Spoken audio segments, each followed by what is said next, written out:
Hello students, Ashwini पुरोहित। आज के इस लेक्चर में हम देखेंगे एफसीआई का एजीएम एडमिनिस्ट्रेशन एंड अकाउंट्स की प्रिपरेशन कैसे करनी है, कैसे कैसे हमको मार्क्स अच्छे आ सकते हैं, हम कैसे क्लियर कर सकते हैं। ये सब मैं बताऊंगा पास्ट ईयर पेपर के एनालिसिस पे।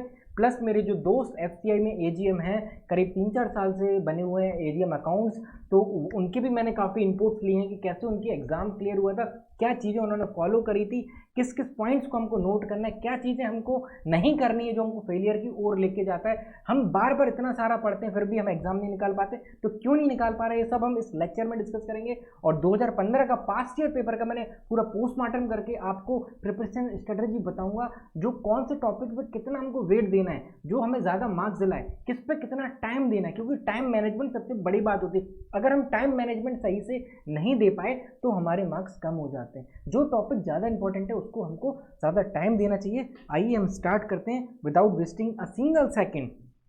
जो 2015 का पास्ट ईयर पेपर है, जिसको पास्ट ईयर पेपर चाहिए वो हमारे डिस्क्रिप्शन में डिस्क्रिप्शन लिंक में जाइए यूट्यूब के हमारे, उसमें आपको मिल जाएगा हमारे टेलीग्राम का लिंक। उस टेलीग्राम के लिंक में आप जाइए, आपको टेलीग्राम चैनल पे हमारा पास्ट ईयर पेपर, हमारा क्या एफसीआई का पास्ट ईयर पेपर अवेलेबल हो जाएगा। पास्ट ईयर पेपर ये कहता है कि 2015 में जब पेपर हुआ था तो 100 नंबर का मैथ्स रीजनिंग था, around on an average maths reasoning 100 number की थी मेरे भाइयों। 50-50 का मैथ्स रीजनिंग था अनुमानित, ठीक है। 50 में से जब मैथ्स का पोर्शन ये था डेटा एनालिसिस एंड इंटरप्रिटेशन, ये अराउंड 10 मार्क्स का था। ये सिर्फ 50 में से 10 नंबर का ये था। उसके बाद इम्पोर्टेंट था आपका टाइम स्पीड वर्क, इस मतलब 10 मार्क्स के सबसे ज़्यादा ही पूछा गया था। हमको अब कौन से टॉपिक पे पता करना, 10 नंबर तो हमने यहाँ से देख लिया कि भैया डेटा इंटरप्रिटेशन ये सब बहुत आता है। इसके बाद नंबर सीरीज से क्वेश्चन था, परसेंटेज से था, टाइम स्पीड से था, टाइम वर्क से था। बहुत ईजी हैं ये टॉपिक्स, बहुत ईजी है। ए कैटेगरी इनको हाथ में बना के चलना, इनसे अगर मार्क्स मिस होते हैं तो बहुत दुख होता है, क्योंकि आती हुई चीज़ होती। A category simple permutation combination, board stream, ये बहुत ईजी तो शॉर्ट मिक्सचर एलिगेशन, ये हम डाल देते हैं, ये भी ए कैटेगरी में है। नंबर सिस्टम नंबर सीरीज बात ही बराबर है, सिंप्लीफिकेशन भी उसी में डाल दो, ये ए। प्रोबेबिलिटी आ सकता है, बट अगर मेरे जैसे सीए वाले बच्चे भी देख रहे हैं, जनरल एडमिन वाले बच्चे देख रहे हैं, तो हम वेटेज के अनुसार जाएंगे। तो हम कई बारी डर जाते हैं। मेरे कुछ सीए वाले दोस्त हैं, वो मैथ रीजनिंग से इतना डरते हैं कि एक हाइप क्रिएट करके रखी उन्होंने, मतलब अपना टेक्निकल 120 नंबर का उनका जो है उसको वो कमज़ोर कर देते हैं और अपना ये 15 नंबर के मैथ रीजनिंग के ऊपर भाग जाते हैं। ये चीज़ अच्छी नहीं है मेरे दोस्तों। तो जो डेटा एनालिसिस इंटरप्रिटेशन बहुत इंपॉर्टेंट टॉपिक था, और ये बाकी सब इक्वली इक्वली मिले हुए थे। अब देखो पास्ट के पेपर से हमको पता चला डेटा इंटरप्रिटेशन 10 नंबर का आ रहा है, मतलब 50 में से 20 नंबर का, तो एक 20% का एक चैप्टर है, मतलब 10 नंबर का एक चैप्टर उन्होंने पूछा। मतलब ये इंपॉर्टेंट पार्ट रखता है हमको स्मार्ट स्टडी करने के लिए। अगर 45 नंबर की आ रही है, 45 में 10 नंबर की आ रही है, 10 नंबर आपने पक्के करिए, बाकी 35 हैं, ये सब डिस्ट्रीब्यूट हो जाएंगे। डेटा एनालिसिस इंटरप्रिटेशन का ये रहता है, क्योंकि ये क्वेश्चन के साथ 3-4 सब पार्ट होते हैं, तो उसका हमको फ़ायदा मिल जाता है। तो मेरे सीए वाले बच्चों को मैं एक चीज़ बताना चाहूँगा यहाँ, एक मिनट, जनरल एडमिन वालों बच्चों को मैं यहाँ रोकता हूँ। सीए वाले बच्चों को मैं एक चीज़ समझाना चाहूँगा, मेरे मित्रों, मेरे दोस्तों, मैथ्स रीजनिंग, मतलब इन्होंने अलग शब्दों में लगा न्यूमरल एबिलिटी वगैरह रखा, ये 30 क्वेश्चन होंगे। एक क्वेश्चन पॉइंट आधे मार्क्स का है, मतलब 15 नंबर का मैथ रीजनिंग है। उस पर मेरे सीए वाले बच्चे हाय तौबा मचा देते हैं, सर मैथ रीजनिंग तो हमारे आउट ऑफ बाउंड है, सर हम तो कर ही नहीं पाएंगे एग्जाम, हम तो सर मतलब जो फर्स्ट टाइम और फ्रेशर है वो तो सर टेक्निकल तो आता है, बट मैथ रीजनिंग तो नहीं आ पाता। ये एक परेशान होते हैं जब मैं उनसे बात करता हूँ, सर मैथ रीजनिंग है सर, अब तो क्या क्लियर करेंगे। ये समझो 15 नंबर के लिए, 15 नंबर के लिए वो 120 नंबर की बलि चढ़ा देते हैं, इसको बलि चढ़ा देते हैं वो लोग। ये गलती करते हैं जो क्लियर नहीं कर पा रहे एग्ज़ाम, वो मैथ रीजनिंग पे बहुत ही ज़्यादा फोकस कर देते जाते हैं।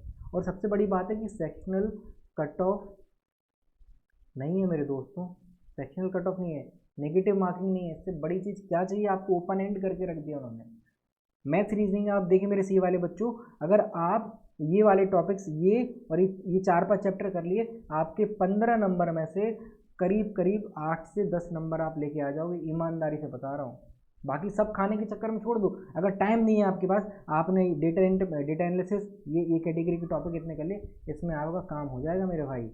इसके बाद रीजनिंग में coding, decoding, ranking, age, blood relation, direction, setting arrangement, ये डेटा सफिशिएंसी, यहाँ तक ये वाला से पास्ट ईयर पेपर में अराउंड 50 में से अराउंड 20 से 28 मार्क्स का है। मतलब एग्जैक्ट मेरा फिगर ऊपर नीचे हो गया, 20 से 28 मार्क्स का पेपर 50 में से पास्ट ईयर था। मतलब 40 से 45% टॉपिक यहाँ से पूछे जा रहे हैं मेरे दोस्तों। कोडिंग डिकोडिंग तो आप वैसे ही कर लोगे, सिलोजिज्म तो ऐसे ही कर लोगे, नॉर्मल कंक्लूजन होता है वेन डायग्राम के थ्रू कर लो।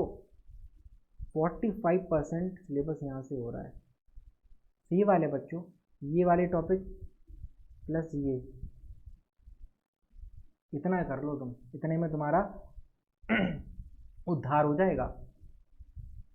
और जो जनरल एडमिट वाले बच्चे हैं वो भी फोकस कर सकते हैं। पहले इन टॉपिक को कर लिया अच्छे से, कहीं कुछ हिले ना, कहीं कुछ हमारी चीज़ हिले ना। ये टॉपिक तो बहुत इंपॉर्टेंट, क्योंकि एक क्वेश्चन के 2-3 सब पार्ट तो इजीली बनते ही बनते हैं। तो आप समझ लीजिए जनरल एडमिट वाले बच्चों 45% में से 45 मार्क्स का जो आपका पेपर होगा, 45 मार्क्स का 40% तो यहीं से आ रहा है, 40 से 45%। तो आपको प्रिपरेशन कैसे, कौन से चैप्टर को वेटेज देके करनी है, ऐसे सीए वाले बच्चे रखें। क्योंकि देखो 15 नंबर की है, 30 क्वेश्चन है, 15 नंबर की मैथ रीजनिंग है। हाई तो अब मत करना, ये छोटे छोटे चैप्टर्स हैं, अच्छे से हो जाएंगे आपके। आपको क्वेश्चन प्रैक्टिस करना तो डेबिट गुरु ऐप का लिंक दिया हुआ है, डेली क्विज है, 1 साल की वैलिडिटी, शायद 99 रुपीज़ का है वो। उसमें करीब 4 से 5 हज़ार इस नहीं 6-7 हज़ार क्वेश्चन है उसके अंदर। आज ही मैंने शायद देखा 6-7 हज़ार क्वेश्चन है उसमें, math, reasoning, general awareness, current affair, English, reasoning, computer awareness, क्या क्या नहीं है उसके अंदर। आप 1 साल वैलिडिटी के साथ, मतलब अगर जिसकी कंसेप्ट थोड़ी भी क्लियर हो, वो क्वेश्चन से प्रैक्टिस कर करके और यूट्यूब पे चीज़ें सीख सकता है। और यूट्यूब पे नहीं देखना तो राहुल रजत सर के लिंक देखे रखे हैं ऐप के अंदर, फ्री आप वो चीज़ देख सकते हैं। कोल इंडिया रिलेटेड है, बट वो किसी भी पीएसयू के लिए उस लेवल तक आप प्रिपरेशन उससे कर सकते हैं। जो मेरे एक सीए वाले बच्चे गलती करते हैं वो होती है उनकी बैंकिंग और एसएससी लेवल की मैथ रीजनिंग को पकड़ते हैं। तो यहाँ आप अपना मतलब अपने पैर पर कुल्हाड़ी मार रहे हैं, क्योंकि 15 नंबर की चीज़ है बैंकिंग एसएससी, मतलब आप घंटों लगाएंगे उस चीज़ पर। तो आप फिर तो आप 15 ही में 15 लेके आ पाओगे, बट टेक्निकल में क्या करोगे मेरे दोस्तों। टेक्निकल आपका 120 है, तो आपको अगर अच्छी सिलेक्शन चाहिए तो 100 से 110 नंबर आप लेके आ रहे हैं, तो आपका पूरा हैजिंग हो गया, आपका कवर हो जाएगा जो लॉस आपको नॉन टेक्निकल से हो रहा है। यहाँ क्योंकि आप कर सकते हो, क्योंकि आपको आता है, आप अपनी आती हुई चीज़ को शार्प करेंगे ना, तो उससे ज़्यादा एडवांटेज मिलेगा। ना कि जो चीज़ नहीं आती उस पर माथा पूड़ी करोगे तो आपको कितना एडवांटेज होगा। अगर आप नॉर्मल पढ़ के जा रहे हो तो 8 से 10 नंबर आप ले रहे हैं, माथा पूड़ी कर रहे हैं, मान लिया 15 ही ले लिए, तो 5 नंबर के एडवांटेज के लिए, और आप यहाँ टेक्निकल पर फोकस नहीं करोगे तो 85 मार्क्स, मान लिए कि 85 भी आप लेके आ गए, तो आप कितने मार्क्स का इधर 20 नंबर का लोचा कर रहे हो 5 नंबर को गेन करने के लिए। समझना मेरी चीज़ को अच्छे से, मैथ रीजनिंग को लेवल तक ही रखो, ज़्यादा तीन नहीं है ना। जो चैप्टर बताएं इन पर फोकस रखिए, अगर ये हो गए उसके बाद आगे के चैप्टर कर लो, मना नहीं कर रहा हूँ। अगर ये अच्छे से होगा तो आगे के और चैप्टर कर लो, बुराई क्या है सेफर साइड जाने में, कोई भी नहीं है। इसके बाद आते हैं हम जनरल अवेयरनेस, ये आपको डेबिट गुरु में मिल जाएगा। करंट अफेयर, यूनियन बजट का तो मैंने लेक्चर ही डाला हुआ है, और ये सब नॉर्मल कमिटीज़ वगैरह नॉर्मल आपका जैसे कि आपके लिए ये 45 मार्क्स का है। जनरल एडमिन के बच्चों के लिए ये 45 मार्क्स का दे के रखा है। तो मैं बता देता हूँ 45 मार्क्स का दे के रखा है। जनरल एडमिन वाले बच्चों आपके लिए बहुत इंपॉर्टेंट है। आप इसको कहीं से कहीं इसके साथ रिलैक्स नहीं रह सकते, आपको इसको अच्छे से करना होगा। आपको करीब करीब 7 से 8 मंथ की करंट अफेयर करनी पड़ेगी। मैं 2020 के इंपॉर्टेंट क्वेश्चन भी दूंगा, जो एमसीक्यू में, पूरे एमसीक्यू की जनरल अवेयरनेस 1 साल की पुरानी हो ही जाती है, जिसमें पूरे आपको बैंकिंग, जो जब मैं करंट अफेयर दे ही रहा हूँ, जनरल अवेयरनेस दे ही रहा हूँ, उसके अंदर ये सब टॉपिक तो अपने आप आ रहे हैं। बैंकिंग अवेयरनेस, बैंकिंग से रिलेटेड भी आ रहा है, अवार्ड मिला होगा, बुक्स का कुछ हुआ होगा, नोबल प्राइज मिला होगा, कमिटीज़ बनी होंगी, उस सब everything will be given under current affair general awareness. General admin वाले बच्चों, इन पे आपको बहुत अच्छे से, बहुत ही अच्छे से आपको ध्यान रखना है, आप इसको लाइटली नहीं ले सकते। जबकि मेरे सीए वाले बच्चों के लिए इसमें एक एडवांटेज है, मैं बता देता हूँ। एडवांटेज क्या है जल्दी से बता देता हूँ। उनके लिए इसमें से सीए वाले बच्चों को इसमें 30 क्वेश्चन है, मतलब 15 मार्क्स का करंट अफेयर है। तो मेरे सीए वाले बच्चों, तुम 6-7 महीने का करंट अफेयर देख लेना, ज़्यादा माथापोड़ी मत करना, आराम से 15 में से आप 8 से 9 नंबर लेके आ जाओगे। अगर नॉर्मल से तरीके से 5-6 महीने का आपने कर लिया करंट अफेयर, उसमें सब टॉपिक आपके कवर हो जाएंगे। क्वेश्चंस दे दूंगा, इंपॉर्टेंट क्वेश्चन दे दूंगा, प्रैक्टिस करते जाइए और अपडेट रहिए, अब चीज़ों से अपडेट रहिए। फार्म बिल बहुत इंपॉर्टेंट है, फार्म बिल को 1-2 क्वेश्चन तो आप एक्सपेक्ट कर ही सकते हो, बिल्कुल ही। फार्म बिल एमएसपी के ऊपर पूरा एग्रीकल्चर रिलेटेड जो भी अवेयरनेस रही होगी वो सब आपको मिलेगी।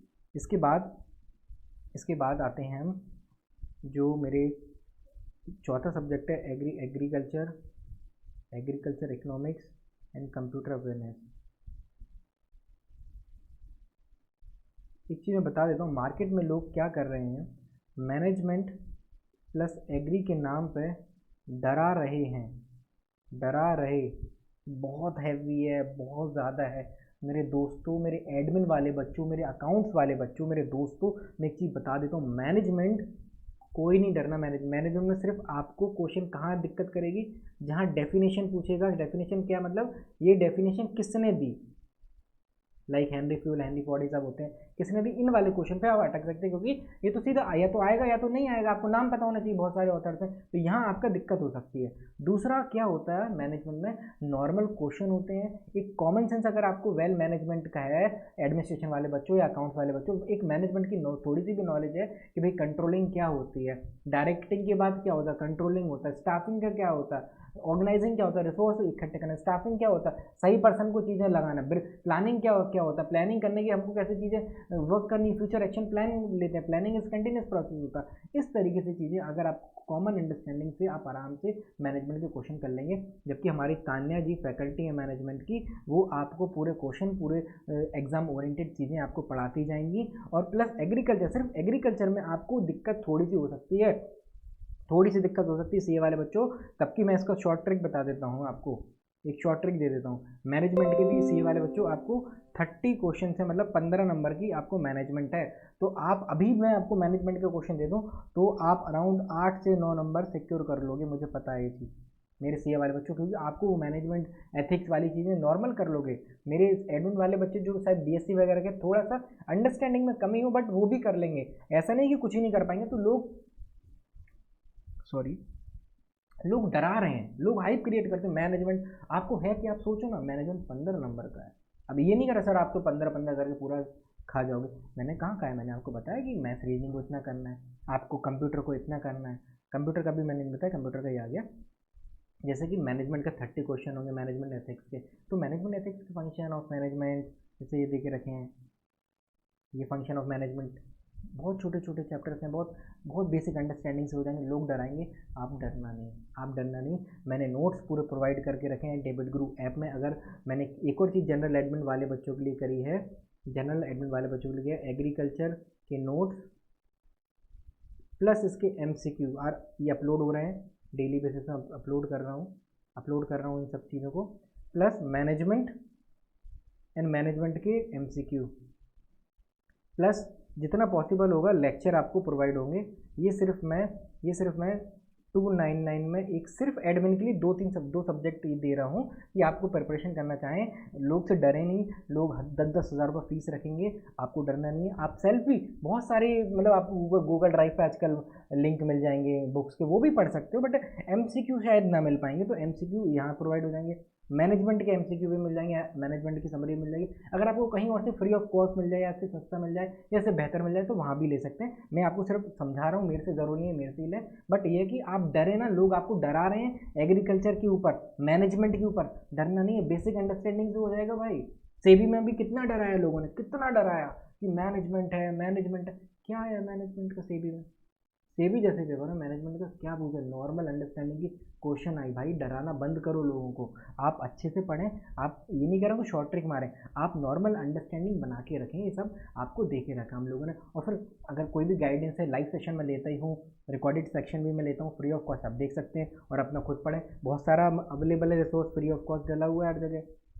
ढूंढ लीजिए, पर एमसीक्यू नहीं मिल पाएंगे। हमारा एमसीक्यू डेवलप करते हैं हम लोग, चीज़ें देखते हैं, आपके डाउट रिजॉल्व करके देते हैं। तो उसकी एक नॉमिनल फीस 299 रुपीज़ हमने रखी है। किसका? सिर्फ ये ऑफर है मैनेजमेंट का एंड एग्रीकल्चर के लिए। वो आपकी मर्जी है, जनरल एडमिन वाले बच्चों आपको लेना है नहीं लेना है। अब दूसरा, सीए वाले दोस्त जिन्होंने फुल कोर्स लेके रखा है मेरा, जिन्होंने मेरा फुल कोर्स टेक्निकल का लेके रखा है, उनको मैनेजमेंट एंड एथिक्स एग्रीकल्चर के लिए सेपरेट पे करने की कोई भी नीड नहीं है। उसी कोर्स के अंदर मैं मैनेजमेंट एंड एग्रीकल्चर आपको प्रोवाइड करा दे रहा हूँ। आपको बिल्कुल भी परेशान नहीं होना है इस चीज़ से, ठीक है मेरे दोस्तों।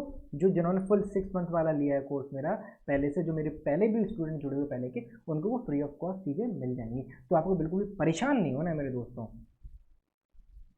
इसके बाद हम आते हैं, ये कंप्यूटर वाली चीज़ तो यार आप समझ लीजिए कि मेरे सीए वाले बच्चों, सीए सीए में मतलब मेरे बात बराबर ही है सीए सीए में मेरे लिए। तो कंप्यूटर, एग्री एग्री इकोनॉमिक्स, ये सब मिला के आपको 30 मार्क्स है। 30 मतलब 30 क्वेश्चन हैं, 15 मार्क्स। तो आप देखिए कि आप कंप्यूटर अच्छे से कर लो, आप 15 में से करीब करीब 5 नंबर आप कंप्यूटर में सिक्योर कर लेंगे। 5 नंबर का कंप्यूटर होगा तो 5 नंबर आपने कर लिए। एग्रीकल्चर एंड एग्री इकोनॉमी में आप डरेंगे, 10 नंबर में सिर्फ एक ऐसा पोर्शन है आप जहाँ डरेंगे, जहाँ आपको डरना भी चाहिए थोड़ा सा, मतलब डरना भी नहीं चाहिए, मतलब कि आपके लिए न्यू है। मेरे डरने का मतलब नहीं, ये नहीं है कि आप डर जाओ, डरना भी नहीं चाहिए, मतलब थोड़ा सा कंसर्न रखना चाहिए।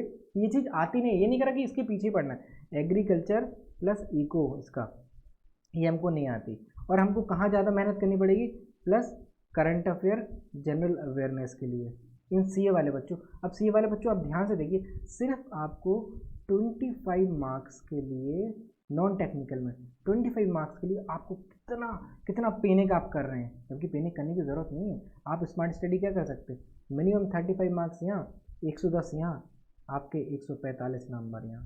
टेक्निकल में 110, 120 में से आते हैं बच्चों के मैंने बहुत मार्क्स आते हुए देखे टेक्निकल पर। क्योंकि यहाँ फ़ायदा है कि सेक्शनल कट ऑफ नहीं है, वो बच्चा जो टेक्निकल को अच्छा फोकस करता है वो क्लियर कर जाएगा एग्ज़ाम, ये मुझे पता है। आप देखिए, मैंने पूरी एग्रीकल्चर इकोनॉमिक्स छोड़ दिया, इसमें से मैंने करंट अफेयर जनरल अवेयरनेस 0 कर दिया, 0 कर दिया, तब भी 35 नंबर वो नॉन टेक्निकल में लेके आ सकता है मेरा बच्चा। और एक अगर टेक्निकल को अच्छे से करा, जो डेविड गुरु में कोर्स देके रखा है मेरे भाई, बता रहा हूँ बहुत फ़ायदा हो जाएगा आपका। टेक्निकल को अच्छे से कर लीजिए। जो मेरे बच्चे, जो मेरे स्टूडेंट्स मतलब क्लियर करे हैं, 200 से ज़्यादा स्टूडेंट सेलेक्ट हुए एक ईयर में पीएसयू में, उनका भी यही मानना है कि टेक्निकल पे हमने सर बिल्कुल कमांड बना के रखी थी, और नॉन टेक्निकल को ऐसा किया था कि हम पास हो जाएं, सेक्शनल कट ऑफ हमारा निकल जाए। पर यहाँ तो सेक्शनल कट ऑफ भी नहीं है, तो वो भी अभी भी यही बोलते हैं कि टेक्निकल पर फोकस मैक्सिमम होना चाहिए। अगर 8 घंटा आप पढ़ रहे हैं टेक्निकल, तो 2 घंटा आप नॉन टेक्निकल करें। आप देख लीजिए, मैंने सिर्फ 25 नंबर यहाँ से हटाए आपके, कहाँ से, आपका मैथ रीजनिंग, उसके बाद कंप्यूटर, ये 15 नंबर की है, ये 5 नंबर का मान लिया। इसके बाद आपका है मैनेजमेंट 15 नंबर का, 35 नंबर। ये इजीली आप चीज़ें स्कोर कर सकते हैं, फुल आउट ऑफ फुल नहीं बोल रहा हूँ। तो ऐसा भी नहीं होगा जनरल अवेयरनेस और एग्रीकल्चर में आप 0 नंबर लेके आए, नेगेटिव मार्किंग नहीं है। अगर सीसीसी ऑप्शन भी मार दिया ना, तो आपके 25 में से मेरे ओपिनियन में 8 से 10 नंबर तो ऐसे ही आ जाएंगे। ये प्रोबेबिलिटी खेलती, 8 नंबर तो आपके आ जाएंगे अगर सीसीसी भी मार दिया बिना देखे। ये नहीं बोल रहा हूँ कि ऐसा करना है, अगर नहीं पढ़ पाए तो ऐसा कर लो, नेगेटिव मार्किंग नहीं है। इधर तो 110 क्या बुराई है, 8 नंबर यहाँ आ रहे हैं। तो एक स्मार्ट स्टडी करिए। आप क्या करते हैं मेरे सीए वाले बच्चों, आप नॉन टेक्निकल के पीछे ऐसे भागोगे तो आप 45 से 50 नंबर सपोज लेके आ गए नॉन टेक्निकल में, और टेक्निकल पे आप फोकस नहीं कर पाए, और टेक्निकल पे आप कहाँ आके रुक गए, 85 पर आके रुक रहे हैं आप, 85 पे आके रुक रहे हैं। 85 और मैक्सिमम यहाँ मान लिया 135, और यहाँ कैसे आ रहे हैं देखो आप टेक्निकल, आपको जो चीज़ आती है आप उसको अच्छे से कर रहे हैं। 110 नंबर आपके इधर आ गए, 35 हज़ार आप लेके आ गए, 145 हो गए, आपके सिलेक्शन के चांसेस हायर हो जाएंगे मेरे भाई, हायर। बार बार बोल रहा हूँ, लाइटली मत लो। टेक्निकल को क्या होता है, हम लोग 50 60 70 नंबर लेके आ रहे हैं, हम खुश हो जाते हैं, अरे हम तो इतने लेके आ रहे हैं, इसमें हमें तो दिक्कत ही नहीं, हम तो इतने कर लेते। बट बेटा जैसे सीए में भी हम कुछ भी बिना बिना पढ़े भी जाएंगे तो 25 से 30 नंबर लेके आ जाते थे। मेन लड़ाई वो 30 से 50 की हुई, इतनी हमने मेहनत करी रात दिन, सीए में वाले बच्चों वो 30 से 50 के लिए मेहनत करी। तो यहाँ भी वही चीज़ लगाना है, टेक्निकल को हर तरीके से आपको पढ़ लेना है, किसी भी तरीके से छोड़नी नहीं है ये चीज़ें। अब मैं दिखाता हूँ एग्रीकल्चर की, ये मैनेजमेंट के टॉपिक्स हैं पूरे, ये फाइल मैं आपको डाल दूंगा टेलीग्राम पर, देख लेना। एग्रीकल्चर में लोग आपको क्या करेंगे, लोग क्या कर रहे हैं, और जो भी मेरे को बचाया मेरे स्टूडेंट ने, इस जनरल एग्रीकल्चर एग्रोनॉमी के बहुत सारे पार्ट होते हैं, नॉर्मल सी चीज़ है, डराने के लिए पूरा पूरा पेज भर भर के बता दिया इतना एग्रीकल्चर इतना एग्रीकल्चर। अब मेरे सीए वाले बच्चों एक चीज़ बताओ, agriculture economics and computer awareness 15 marks का है, 15 मार्क्स का है, क्या है भाई, 5 नंबर का है, 5 नंबर का एग्रीकल्चर, 5 नंबर का एग्रीकल्चर इकोनॉमिक्स। अगर 10 नंबर का है, अगर मैं बिना पढ़े भी जाऊँ एग्रीकल्चर एंड एग्रीकल्चर इकोनॉमिक्स और सी ऑप्शन मार दूँ, 10 में से मेरे 4 तो सही निकलेंगे, नेगेटिव मार्किंग तो है ही नहीं, मैंने 4 तो ऐसे ही गेन कर लिए। समझिए चीज़ को, कितना सिंपल है चीज़, इतनी सिंपल चीज़ है कि बस लोग हाइप क्रिएट करेंगे, हाइप क्रिएट करेंगे, आपको सब 6 नंबर के लिए आपको नचा देंगे, और 6 नंबर के लिए आप टेक्निकल के गोते खा जाओगे। तो क्या करना है, एग्रीकल्चर आपको जितना, मेरे सी वाले बच्चों के लिए स्ट्रेटजी है, जनरल एडमिन आपको तो पढ़ना ही है मेरे भाई, ये चीज़ अच्छे से करना है। आप इंस्टीट्यूट के बारे में देखो, एब्रिविएशन के बारे में देखो, जनरल एग्रीकल्चर, सॉइल साइंस देख लेना, सीड साइंस देख लेना, इसमें फार्म बिल भी डाल सकते हैं, फार्म मैनेजमेंट नॉर्मल से, ये बहुत नॉर्मल चीज़ें। इसका मैं क्या कर रहा हूँ, एमसीक्यू दे दे रहा हूँ, आप ऊपर ऊपर से मेरे सी वाले बच्चे उसको देख लेना। अगर आपको टाइम हो, आपको हो ईगर कि नहीं मैं तो कर लूँगा, मैं तो फाड़ दूंगा, मेरे तो टेक्निकल 120 का 120 आता है, मेरे पास तो टाइम ही टाइम है, तो भाई आप इस पर पीएचडी कर लेना, तो इससे आप पीएचडी कर लेना, बुरा मत मानना, तो आप पीएचडी कर लो इस पर, अगर आपके पास टाइम है। टाइम नहीं है तो बेटा क्या कर सकते हैं हम, बेहतर रूप से हम स्ट्रेटजी तैयार कर सकते हैं, बेहतर रूप से। मैंने आपको कहीं एक रैशनल गाइड किया है, जो मेरे दोस्त एफसीआई में एजीएम अकाउंट्स हैं, एजीएम एडमिन है, उनका खुद ही इस स्ट्रेटजी के साथ उनसे ही मैंने कंसल्ट किया, उनका ही कहना है कि हाँ ये एक स्ट्रेटजी है जो हर एक स्टूडेंट को फॉलो करना चाहिए। जब वो स्टूडेंट थे उन्होंने भी ऐसी स्ट्रेटजी फॉलो करी थी कि उनके एग्जाम क्लियर हुए, एग्जाम क्लियर हुए। आप समझिए उस चीज़ को, एग्जाम क्लियर करने के लिए रणनीति होती है, सब पढ़ने से क्लियर नहीं होता है, वेटेड सबकी औकात अनुसार, जिसका टॉपिक, जो टॉपिक जिस औकात के अनुसार है, उस औकात के अनुसार उसको अगर हम टाइम दे रहे हैं तो ही हम उसमें मार्क्स स्कोर कर पाएंगे ना। जिसमें हमको टाइम देना था उसमें दिया नहीं, जिसमें नहीं देना था उसमें दे दिया, उसमें पीएचडी कर ली। तो ये चीज़ मत करना मेरे दोस्तों, क्योंकि मेरे सीए वाले बच्चा इस पर इतना परेशान है एग्रीकल्चर के ऊपर, तो बहुत ही, क्योंकि नया टॉपिक है, डरना नहीं है मेरे भाई, डरना नहीं है। बता दी स्ट्रेटजी, बिना पढ़े भी गए तो सी मार दिए, 4 नंबर 10 में से आ जाएंगे, चिंता मत करना है चीज़, करके देख लो। ये नेगेटिव मार्किंग नहीं है, नेगेटिव होता तो मना कर देता, नेगेटिव नहीं है, मार दे लोग, छोड़ दो। अब आप बोलोगे सर आप तो हमें गलत चीज़ सिखा रहे हो, गलत नहीं सिखा रहा हूँ, सही सिखा रहा हूँ। आपको स्कोर करना ना, मैनेजमेंट को अच्छे से पढ़ लीजिएगा, मैनेजमेंट की, क्योंकि आप अपने आप कर भी लेंगे, सिर्फ डेफिनेशन वाले पार्ट याद करना, और बाकी मैनेजमेंट के क्वेश्चन बता रहा हूँ जो मैं दूंगा, आप खुद बोलेंगे मैं तो अपनी कॉमन अंडरस्टैंडिंग से सॉल्व करता जा रहा। मेरे सीए वाले बच्चे, सीएमए वाले बच्चे तो ऐसे कर लेंगे, जनरल एडमिन वाले भी कर लेंगे, बट उनका थोड़ा सा चीज़ दिखानी होगा। अगर बीएससी में होंगे तो ये चीज़ नहीं होगी उनको, अगर कोई बीकॉम वगैरह किया होगा या एमकॉम किया होगा तो उसमें ये चीज़ आएगी, उनको भी दिक्कत नहीं होगी उस चीज़ में, ठीक है। तो आपको डरना नहीं है, डर देखो मैं आपको बताता, जो डर आप हाइप क्रिएट करके रखा है, तो डर आपको निकालना है, ये डर नहीं है। लोग क्या कर रहे हैं, ऐसे ऐसे डरा रहे हैं, पर हमको ऐसे करना है, हमको हंसना है। हंसना है, कैसे हंसना है, देखो डरा रहे हैं, किस चीज़ पर डरा रहे हैं, अब आप खुद देखिए, मैथ्स रीजनिंग, मैथ रीजनिंग का डराएंगे,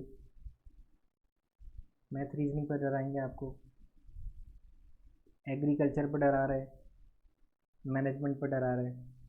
अब मैंने आपको सीए वाले बच्चों मैथ रीजनिंग में इंपॉर्टेंट चैप्टर्स बता दी, आप पास के पेपर देख लेना, एनालिसिस यही है, आपको समझ जाएंगे अगर आपको विश्वास नहीं है तो। एग्रीकल्चर में आप छोड़ बिना पढ़े चले गए, उसके बाद मैनेजमेंट को आप कॉमन अंडरस्टैंडिंग से कर लोगे, जो क्वेश्चन दिए, जो थ्योरी दी है वो पढ़ लो, मोर देन सफिशिएंट है, डरना नहीं है। ये डर है, इस डर के कारण आप अपनी प्रिपरेशन को लाइटली रख रहे हो। बताओ आपके पास 120 नंबर हैं, 120 नंबर हैं आपके हाथ में, आप 120 नंबर हाथ में है आपके, और यहाँ 10-12 नंबर की चीज़ आप आपको नहीं आती, ऑनेस्टली आप खुद देखिए ना, 60 में से आप 6 नंबर एग्रीकल्चर में खोएंगे, बिना पढ़े जाएंगे तो चार तो आ ही जाएंगे आपके। 6 नंबर यहाँ खो रहे, 5 नंबर सपोज आप यहाँ खो दिए, मैनेजमेंट में 2 खो दिए, जनरल अवेयरनेस में 2 खो दिए, मतलब 15 नंबर खोने के चक्कर में आपको 15 मार्क्स की प्रिपरेशन आपकी अच्छी नहीं हो पा रही है, तो आप वैकेंसी को, प्रिपरेशन, अपॉर्चुनिटीज को लूज कर रहे हैं। सोचो अपने माइंड से, टेक्निकल सोचो, लॉजिकल सोचो, आप क्या कर रहे हैं। मैं नहीं बोल रहा हूँ मेरा कोर्स लो, बट आपको सब सही से समझा रहा हूँ। अब 120 मार्क्स की प्रिपरेशन कैसे करनी है मैं आपको ऊपर से दिखा देता हूँ, कैसे टॉपिक्स हैं हमारे कोर्स में और कैसे चीज़ें होती हैं।